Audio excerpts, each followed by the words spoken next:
හරි. එදා අපි නතර කරලා තියෙන්නේ 60 වෙනි ප්‍රශ්නෙන් කියලා කිව්වේ 61 ඉඳන්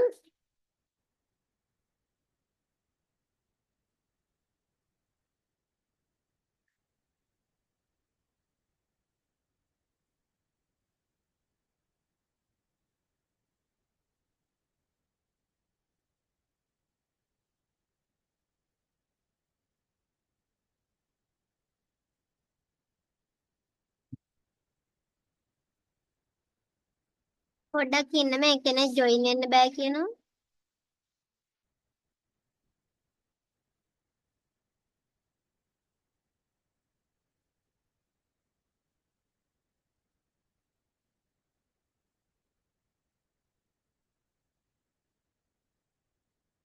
හරි. 61 ඉඳන් අපි පටන් ගමු. ඔයාලට මේ සද්ද ක්ලියර් ඇහෙනවද ආකාශ්?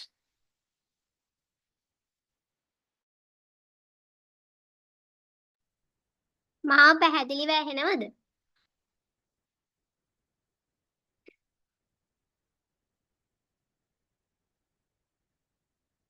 හරි. බලන්නකෝ 61 ඉඳන් 61 අහන්නේ. දැන් මේ MCQ ගත්තාම අනිවාර්යෙන්ම එක MCQ. දැන් මේ MCQ කියලා MCQ කියන්නේ හිස්තැන් පිරවීම. හිස්තැන් පිරවීම කියන එක ගත්තාම අපිට මේ හිස්තැන් පුරවන්න එන්නේ කීයේ ඉඳන් කීය දක්වා ප්‍රශ්න ටිකද? 31 ඉඳන් 40 දක්වා ප්‍රශ්න ටික තමයි එන්නේ. කියන්නේ 31 ඉඳන් 40 දක්වා තියෙන ප්‍රශ්න ටික තමයි ඔයාලට හිස්තැන් පුරවන්න කියලා එන්නේ. නේද? 1 ඉඳන් 30 දක්වා ප්‍රශ්න ටික තියෙන්නේ මොනවද ඔයාලට? බහුවර්ණ නේද? බහුවර්ණ. ඒ කියන්නේ ඔයාලට නිශ්චිත පිළිතුරක් තෝරලා ඒකට අදාළ අංක ලියන්න තියෙන උත්තර පහක් දීලා නේද? මේවා තියෙන්නේ 31 ඉඳන් 40ට එනකන් තමයි තියෙන්නේ හිස්තැන් පුරවන්න. ඊළඟට 41 ඉඳන් 50 දක්වා වලට තියෙනවා මොනවද? නිශ්චිත පිළිතුරු ලියන ප්‍රශ්න 10ක්. ඒ කියන්නේ උත්තර 4ක් එන ඒවා තමයි බොහෝ විට තියෙන්නේ.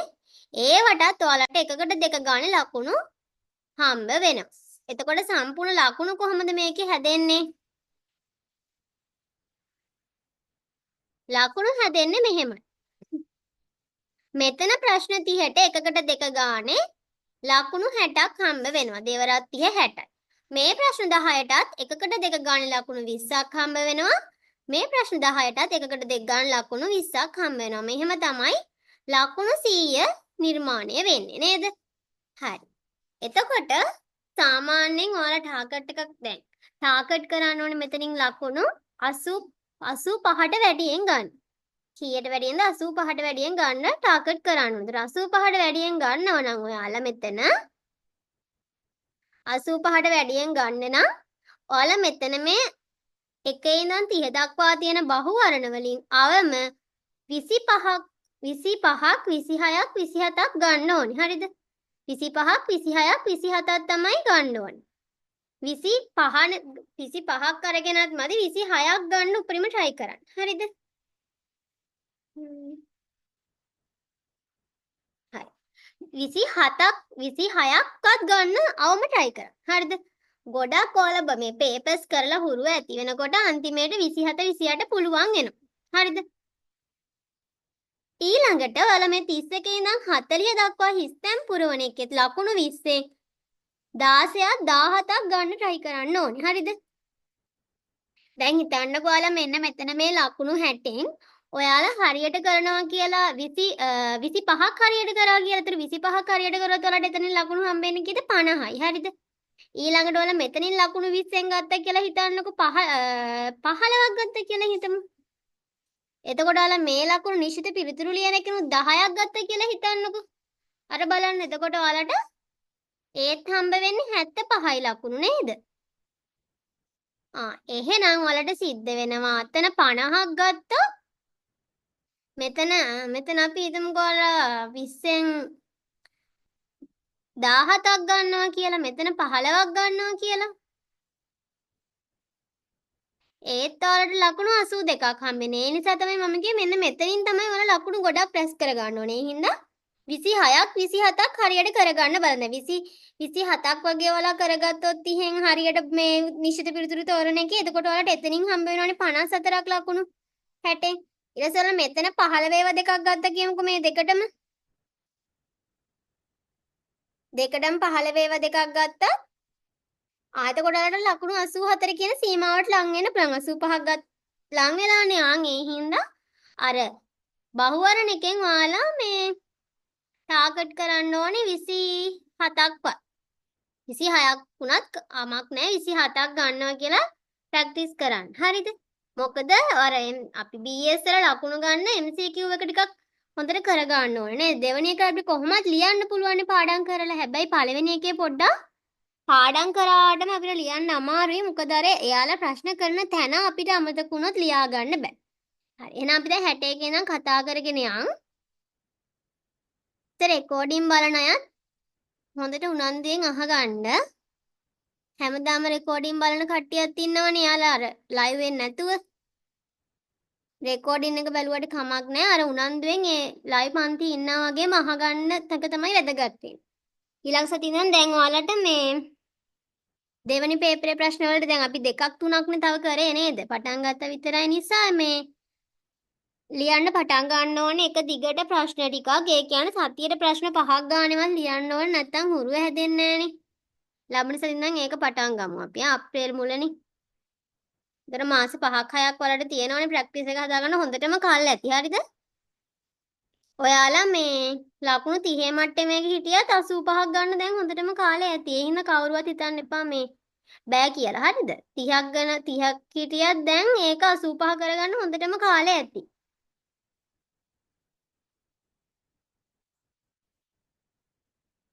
හරි 61 බලමු. අරමුදල් සම්පාදනයේදී හිස් තැනක් කල්බදු මගින් කල්බදු ලාභියාට අර මෙතක අහන්නේ අපේ කල්බදු වර්ග ටික ගැන. කල්බදු වර්ග ටිකෙන් තමයි මේ ප්‍රශ්නේ අහන්නේ. හරිද?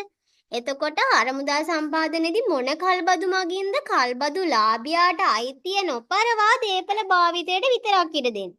අපි දන්නවා අපි සමහර බඩු මේ උපකරණ වාහන වගේ දේවල් දැන් හිතන්නකෝ අපිට බැකෝ එකක් එහෙම දැන් බැකෝ එකක් අපිට ව්‍යාපාරේ ඉඩම කපා ගන්න ඕනි කියලා මොකක් හරි ගයක් මේ ව්‍යාපාරේ ගොඩනැගිල්ලක් හදන්න. එතකොට අපි බැකෝ එකක් අපි සල්ලි දීලා ගන්න නෑනේ නේද? එතකොට අපි බැකෝ එකක් ගන්න කුලියට. එතකොට ඒකේ අපි බැකෝ එකේ අයිතිය අපිට කල්බදුලාභියා ව්‍යාපාරයට හම්බ වෙන්නේ නැහැනේ. භාවිතයේ ඊට විතරයි අපිට ඊට ලබා දෙන්නේ. නේද? ඒ වගේ කල්බද්දක් මොකද්ද කියලා තමයි අපෙන් අහන්නේ. ඊළඟට හිස්තැනක් කල්බදු ක්‍රමය මගින් අවදානම හා ප්‍රතිලාභ කල්බදු ලාභියාට පවරමින් දේපල භාවිතයට ඉඩ දෙයි. එතන මොන කල්බදු වර්ග දෙක තමයි මෙතන හඳුනා ගන්න ඕනේ මොකද්ද කියලා. හරිද? බලමු අපි මොකක්ද ඒකට උත්තරේ කියලා. පළවෙනි හිස්තැනට එන්නේ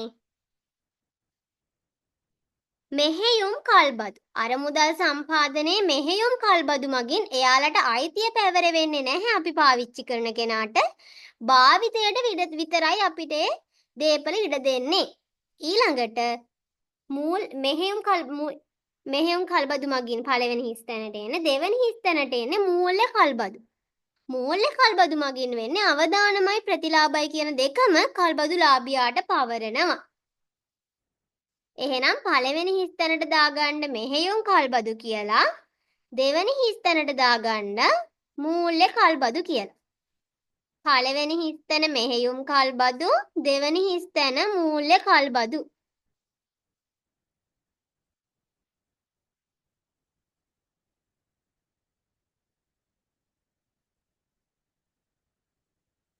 හරිද? ඊළඟට 62 වෙනි එක හිස්තැනක් සමාගමක අවම වශයෙන් සමාජිකයන් දෙදෙනෙක්ව සිටිය යුතු අතර හිස්තැනක් නිකුත් කිරීමක් සිදු කරයි. අවම සමාජිකයන් දෙන්නෙක් ඉන්න ඕනේ මොන සමාගමේද ලෙස් කියලා දාන්න බලන්න. අවම සමාජිකයන් දෙන්නෙක් ඉන්න ඕනේ මොන සමාගමේද? සීමා සහිත අවම සමාජිකයන් සංඛ්‍යාව 2ක්. සීමා සහිත මොකේද කියලා දාන්න බලන්න. ආම සමාජිකයන් දෙකක් ඉන්න ඕනේ. සීමා සහිත මොකේද?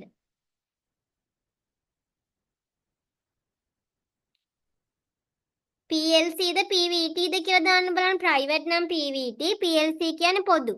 PLC ද PVT ද කියලා දාන්න බලන්න.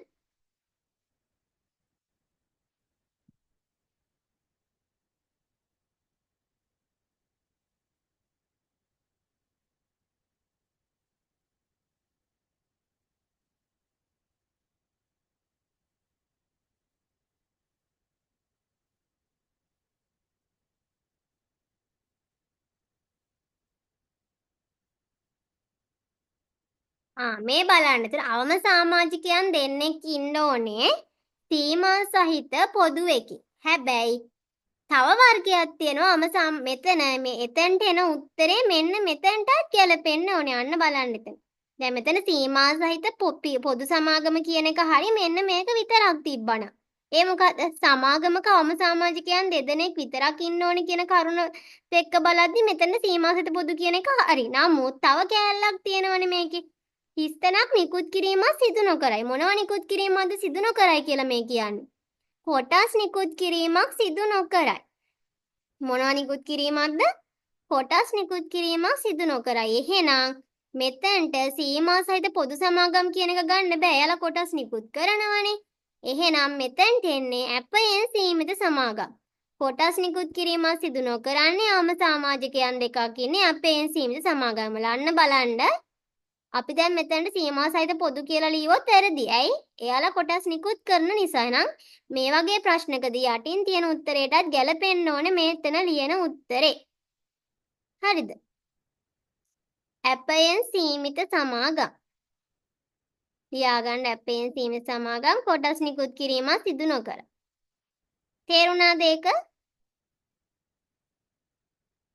ප්‍රශ්නයක් නැද්ද?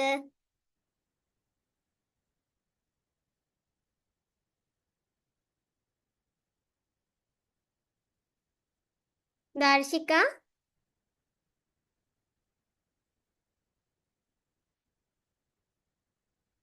ප්‍රශ්නයක් නෑ නේද?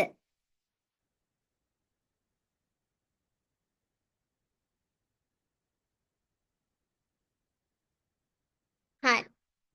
ඊළඟ එක බලමු.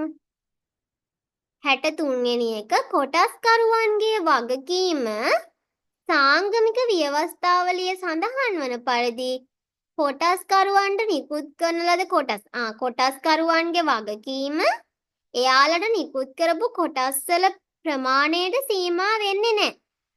කොටස්කරුවන්ට සමාගම සම්බන්ධයෙන් තියෙන වගකීම එයාලන්ට නිකුත් කරලා තියෙන කොටස් ප්‍රමාණයට සීමා නොවන. ඒ කියන්නේ එයාලගේ පෞද්ගලික දේපල වවා කැප කරන්න සිද්ධ වෙනවා යම්කිසි අවස්ථාවක. දැන් සමාගම් බංකොලොත් වුණා කියලා හිතන්නකෝ.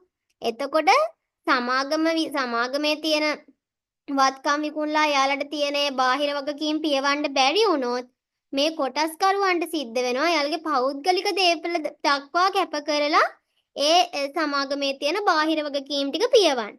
ඒ සමාගම් වර්ගය මොකක්ද කියලා තමයි අහන්නේ. මොකක්ද එතන එන්නේ උත්තරේ? මොකක්ද ඒකට එන්නේ? සීමා රහිත සමාගම්. ඒ කියන්නේ කොටස්කරුවන්ගේ වගකීම එයාලට නිකුත් කරපු කොටස්වල වගකීමට සීමා නොවන, කොටස් ප්‍රමාණයට සීමා නොවන අපි ඒකට කියනවා සීමා රහිත සමාගම් කියලා. සීමාවක් නැහැ. පෞද්ගලික දේපල පවා කැප කරන්න සිද්ධ වෙනවා. යම්කිසි අවස්ථාවක ණයක් ගැන හිතනවා සමාගම ණයක් අරන් තියෙනවා බැංකුවකින්. ඊට සමාගමේ දැනට ඉතිරි වෙලා තියෙන ටික වත්කම් ටික විකුණලා ඒ හොයාගන්න බෑ ඒ ගාණ. තව ගාණක් ඉතුරුයි ණය ගෙවන්න. ණය ගෙවන්න තව ණය ඉතුරු වෙනවා. ඒ ණය කොටස්කරුවන්ට පෞද්ගලික මුදලින් හෝ ගෙවන්න සිද්ධ වෙනවා. එහෙම වුණොත් කියන එක තමයි මේකේ අදහස. සීමා රහිත සමාගම්. ඊළඟට නව ව්‍යවසායිකයන්ගේ ව්‍යාපාර සඳහා ප්‍රාග්ධන අවශ්‍යතා සපුරාලීමේ අරමුණින් කටයුතු කරන සමාගම් මොනවද?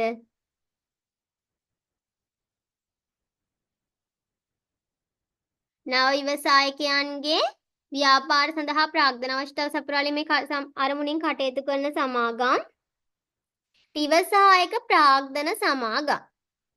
ලියාගන්න ව්‍යවසායක ප්‍රාග්ධන සමාගම්.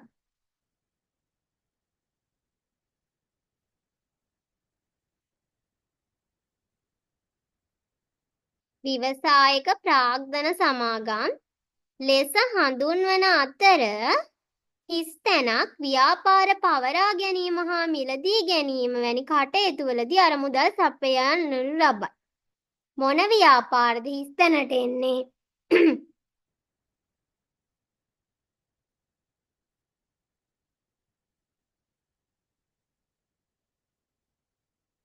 මෙතන හිස් තැනට එන්නේ පවතින ව්‍යාපාර වැඩි දියුණු කිරීම. හිස් තැන් දෙකක් තියෙනවනේ, එක හිස් තැනකට ලියා ගන්න. පවතින මොන වගේ දේවල් වලටද මේ ව්‍යවසායක ප්‍රාග්ධන සමාගම් අරමුදල් සපයන්නේ? පවතින ව්‍යාපාර වැඩි දියුණු කරන්න. එකක් තමයි පවතින ව්‍යාපාරයක් වැඩි දියුණු කරන්න එයාලා අරමුදල් සපයනවා. හරිද? පවතින ව්‍යාපාරයක් වැඩි දියුණු කරන්න. ඊළඟට අලුතෙන්ම ව්‍යාපාරයක් ආරම්භ කරන්න. නව ව්‍යාපාරවලට. සමාවක් තියෙනවනේ මෙතන, හරිද? ඊළඟට නව ව්‍යාපාරවලට.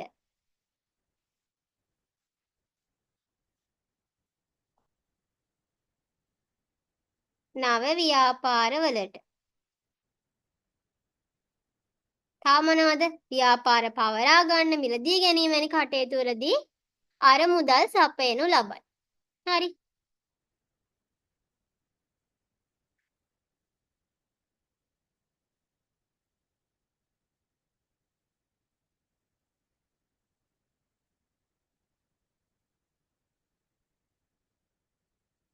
ලියා ගන්න ඒ ටික.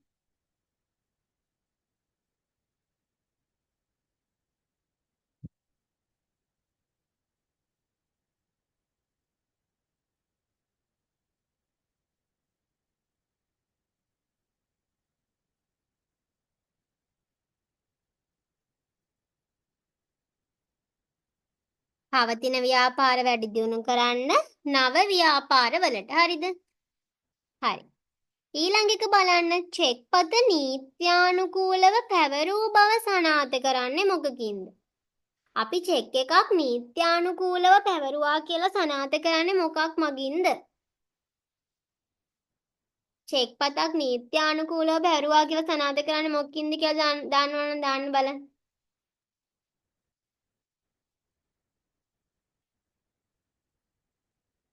මොකකින්ද අපි සනාථ කරගන්නේ චෙක් පතක් නීත්‍යානුකූලව පැවරුවා කියලා?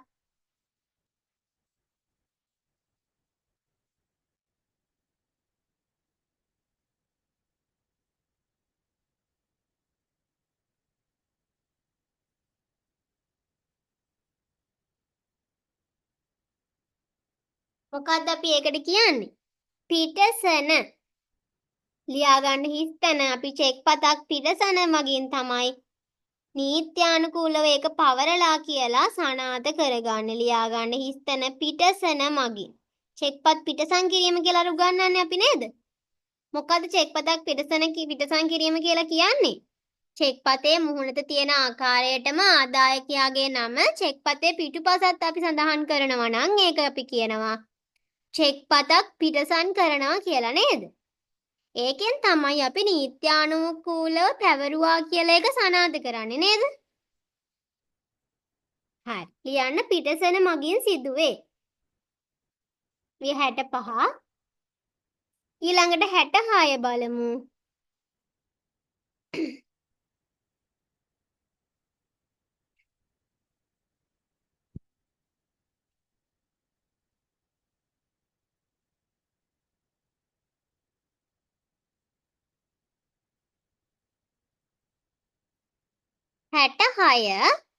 නැවත විකිණීම සඳහා හෝ නැවත විකුණන්න හරි ව්‍යාපාරික අරමුණු වලට හරි නිෂ්පාදිත මිලදී ගන්නවා නම් අපි කියන්නේ මොන වෙළඳාම කියලාද? තොග වෙළඳාම. නැවත විකුණන්න නම් ගන්නේ අනිවාර්යෙන් මේ මොකද්ද? තොග වෙළඳාම. 66 ලියා ගන්න. හිස් තැනට එන්නේ තොග වෙළඳාම.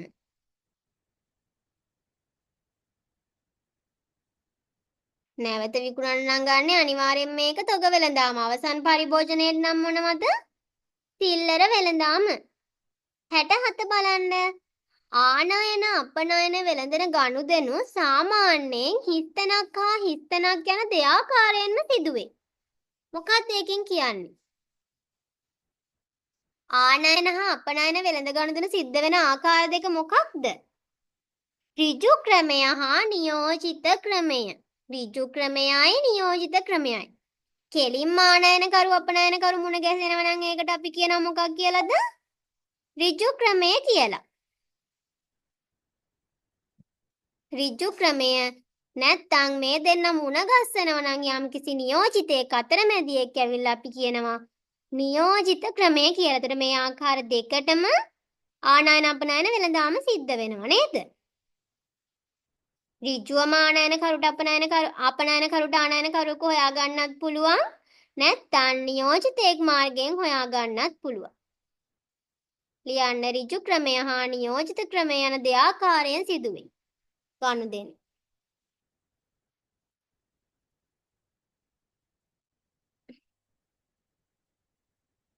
ආකාශ් තේරුණා නේද? අවුලක් නෑ නේද?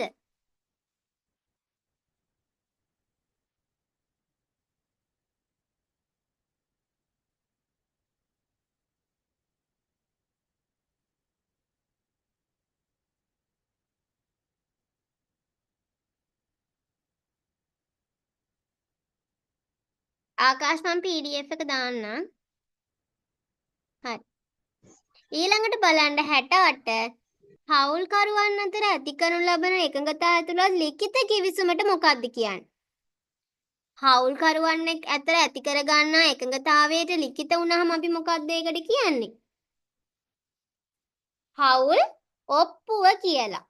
හවුල්කරුවන් අතර ඇති වෙලා තියෙන එකඟතාවය ලිඛිත වුණාම මොනවා වුණාමද? ඔයාලා ඒවා highlight කරගන්න හරිද? ලිඛිත වුණාම අපි ඒකට කියනවා හවුල් කිවිසුම කියලා. හවුල් ඔප්පුව කිවිසුම නෙවෙයි හවුල් ඔප්පුව. එකඟතාවයටනේ අපි හවුල් කිවිසුම කියන්නේ. කිවිසුම ලිඛිත වුණාම අපි ඒකට කියනවා හවුල් ඔප්පුව කියලා. දැන් ගෙදර ඔප්පුව ලිඛිතයි නේ වගේ. හවුල් ඔප්පුව.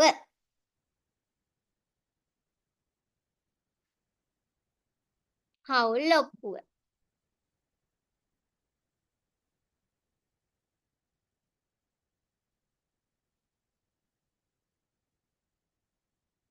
හරි. ඊළඟට බලන්න 69. කොටස් හා වෙනස් සුරකුම්පත් මහජනයාට අර්පණය කිරීම තහනම් වන්නේ මොන සමාගම්වල? ඒ කියන්නේ මෙයාලට සංස්ථා ප්‍රකාශයන් නිකුත් කරලා සමාගමේ කොටස් මිලදී ගන්න කියලා මහජනතාවට ආරාධනා කරන්න බෑ. ඒ මොන සමාගම්වලද? ප්‍රයිවට් ඒ වගේද PLC ඒ වගේද කියලා දාන්න බලන්න.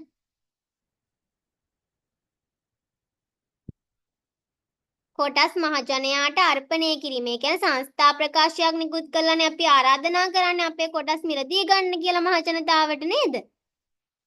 එහෙම කරන්න බැරි ප්‍රයිවට් සමාගම් වලටද PLC සමාගම් වලටද කියලා දාන්න බලන්න. ප්‍රයිවට් සමාගම් වල නේද? ලියන්න සීමා සහිත පෞද්ගලික සමාගම්. සීමා සහිත පෞද්ගලික සමාගම් වලට කොටස් ආනාය කර ප්‍රසිද්ධිය නිකුත් කරන්න බෑ.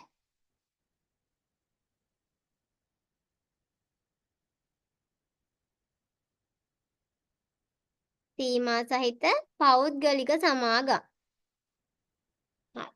ඊළඟට ශ්‍රී ලංකා මහ බැංකුවේ සංවිධාන කටයුතු සිදුවන්නේ හිස්තැනකින් සමන්විත හිස්තැනක් මගින්.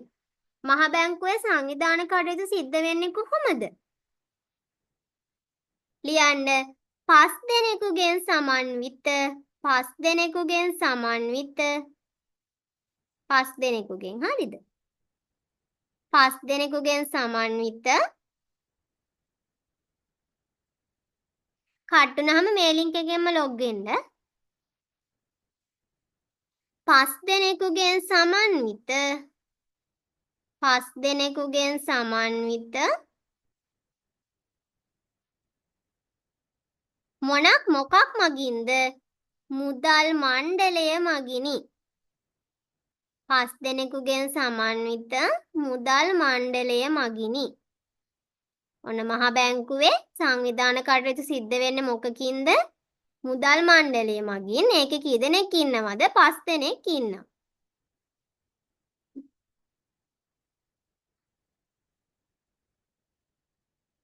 පස් දෙනෙකුගෙන් සමන්විත මුදල් මණ්ඩලය මගිනි.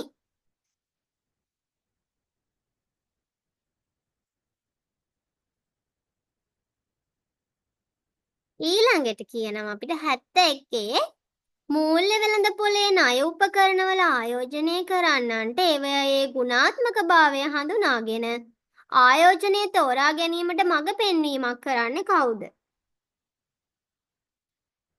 මූල්‍ය වෙළඳපොලේ ණය උපකරණවල ආයෝජනය කරන්නන්ට ඒවායේ ගුණාත්මක භාවය හඳුනාගෙන හරි හොඳ ආයෝජන කියන්නේ හොඳ ආයෝජන තෝරගන්න අපිට උදව් කරන්නේ කවුද? මඟ පෙන්වන්නේ කවුද? ලියන්න ණය ශ්‍රේණිගත කිරීමේ ආයතන. ණය ශ්‍රේණිගත කිරීමේ ආයතන. ඒ කියන්නේ මොකක්ද? අපිට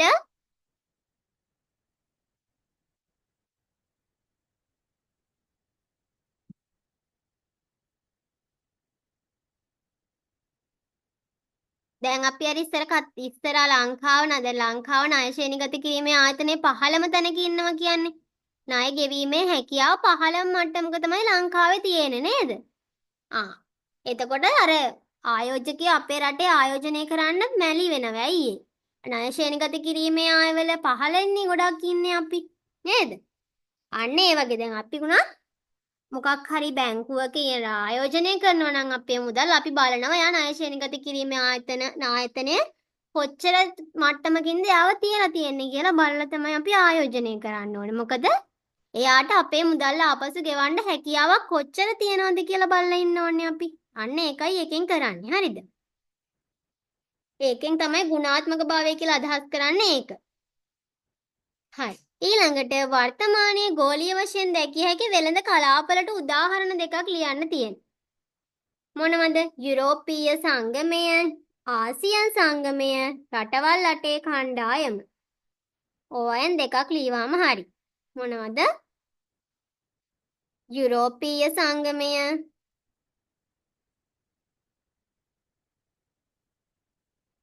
වෙළඳ කලාප.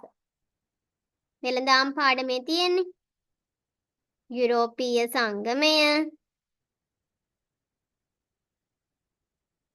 ආසියන් සංගමය,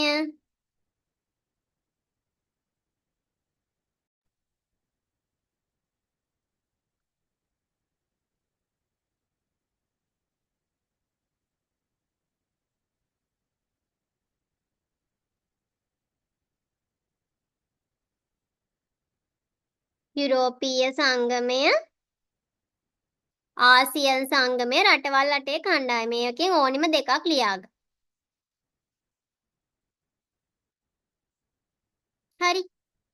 ඊළඟට 73 ජාත්‍යන්තර වෙළඳාමේ ස්වභාවයේ විශ්ලේෂණයට යොදාගත හැකි මූලික මිනුම් ලෙස.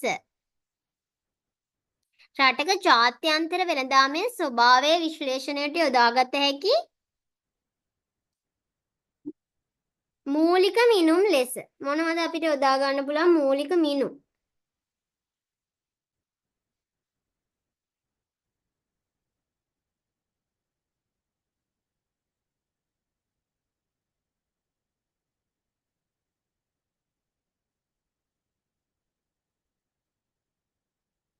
ඒකට ලියාගන්න වෙළඳ ශේෂය හා ගෙවුම් ශේෂය හා මුදලේ අගය. වෙළඳ ශේෂය බැලුවහම අපිට පුළුවන් මොකක් කියන්නද? වෙළඳ ශේෂය හිඟයිද? වෙළඳ ශේෂයේ ධනාගයක් ගන්නව නම් මට කියන්න බලන්න ආනයනද අපනයනද වැඩි කියලා. වෙළඳ ශේෂයේ රටේ ධනාගයක් නම් ගන්නේ රටේ ආනයනද අපනයනද වැඩි? කියන්න බලන්න 25ම කට්ටියන් ඉන්නේ ඔක්කොමලා. වෙළඳ ශේෂයේ ධනාගය වෙළඳ ශේෂය ගන්නෙ කොහොමද අපි? ඒ රටේ අපනයන වලින් අපි x කියලානේ අපනයන සංකේතවත් කරන්නේ. ආනයන කියන්නේ m වලින්. වෙළඳ ශේෂයේ ධනාගයක් ගන්නවා නම් අපේ ආනයන වැඩි වෙන්න ඕනේ නේද? very good. වෙළඳ ශේෂයේ ධනාගයක් ගන්නවා නම් අපනයන වැඩි. ඍණාගයක් ගන්නවා නම් ආනයන වැඩි. දැන් ලංකාවේ මොකද්ද වෙලා තියෙන්නේ? ඍණාගයක්. ඇයි අපි ආනයන වැඩි අපනයන වලට වඩා. හරි. ඒකෙන් අපිට පුළුවන් මොකක් විශ්ලේෂණය කරන්නද යම්කිසි රටක ජාත්‍යන්තර වෙළඳාම. ජාත්‍යන්තර වෙළඳාම කියන රටක් අනිත් රටවල් එක කරන වෙළඳාමනේ. ඒකේ ස්වභාවය විශ්ලේෂණය කරන්න පුළුවන් මිනුම් තමයි මේ වෙළඳ ශේෂය, ගෙවුම් ශේෂය සහ මුදලේ අගය කියලා කියන්නේ. හරි නේද? මුදලේ අගය කියන ඩොලර් එක ඉහළ පහළ යන එක නේද? හරි. ඊළඟට බලමු 74. සෑම හවුල්කරුවෙකුම තමාගේ හා සෙසු හවුල්කරුවන්ගේ නියෝජිතයෙකු හා ප්‍රධානියෙකු වන බව මොකකින් කියවෙනවද? අන්‍යෝන්‍ය නියෝජත්වය. ලියා ගන්න. අපි ඒකට කියනවා අන්‍යෝන්‍ය නියෝජත්වය කියලා. අන්‍යෝන්‍ය නියෝජ්‍යත්වය. හැම කෙනෙක්ම තව කෙනෙක් අනිත් කෙනාව නියෝජනය කරනවා නේද? අන්‍යෝන්‍ය නියෝජ්‍යත්වය.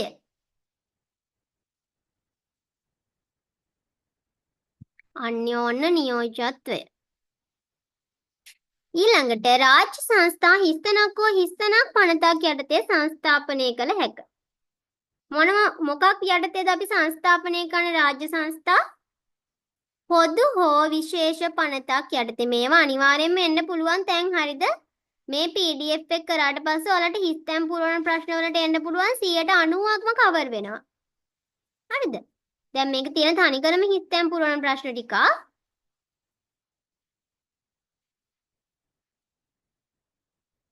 හිස්තැන් පුරවන එකට එන්න පුළුවන් ප්‍රශ්න මේ තනිකරම කවර් වෙනවා මේක කරාට පස්සේ.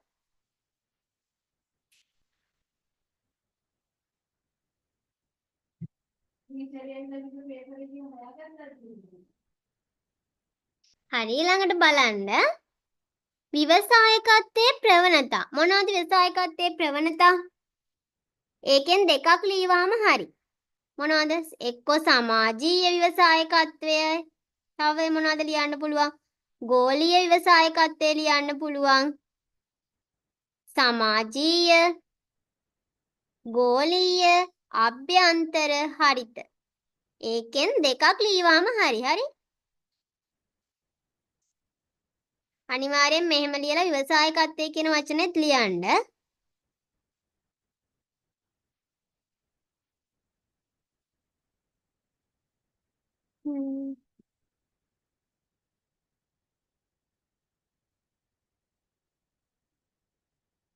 ආකාශ් මොකද්ද හරිද කියලා ඇහුවේ?